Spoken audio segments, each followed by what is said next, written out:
catching procedure is very simple. I don't normally need the stick to do this. Again, I still go for the tail and just a gentle approach and move up onto him. Now there he attempted to bite that time, that's unusual.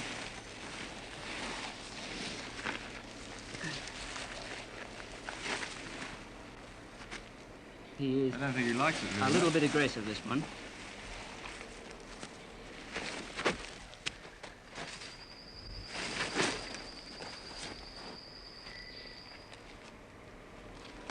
John Cullen is an ambulance bearer employed by the Innisfail branch of the Queensland Ambulance Transport Brigade. Right now he's off duty, but like most ambulance personnel, he's involved in fundraising for brigade equipment. And that's exactly what he's doing, raising money for the local ambulance, though this unwilling contributor proved to be dangerously uncooperative. He's endeavouring now to get around me and apply pressure and constriction, which he is exceptionally strong. And if I let him get around my neck... Which he just has done? Which he just has done. Shall I try and get him up? No, I think you can try. By the tail. It's strong. As you can see, they're exceptionally strong. John Cullen's rather alarming fundraising methods involve catching snakes like this unexpectedly aggressive python and selling them to zoos and collectors. It's an after-hours activity that pays well for the ambulance centre. What would it be worth to the ambulance? Under 15 feet, they're worth about $1 a foot. Over the 15 feet, we'll get roughly $40 to $50 for them. It could be easier on the feet than trudging from door to door seeking donations, but the North Queensland technique of fundraising is no easy way to instant money. Innisfail snake catcher for charity spends weekends and days off in the scrub country surrounding tropical cane farms in search of snakes. 12 feet long, 40 pounds of muscle and $50 in possible funds, the python wasn't going to give in to the ambulance brigade easily.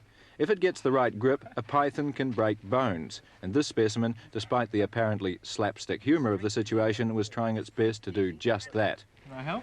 Yeah, Is he hurting by there? putting the shoe out. No? Get the shoe off.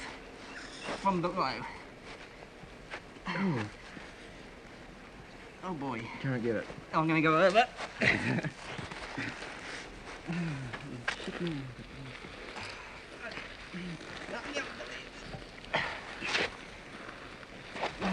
You're right.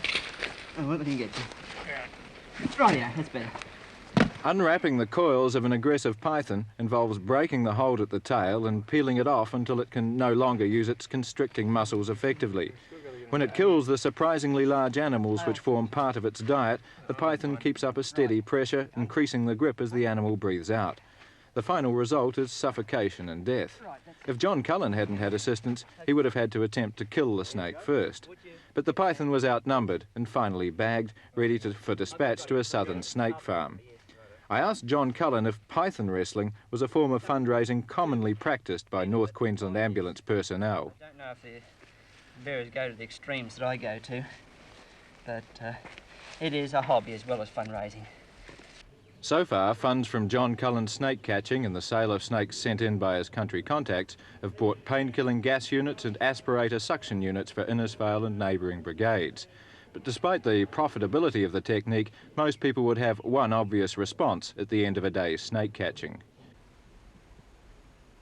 I think I still prefer chook raffles.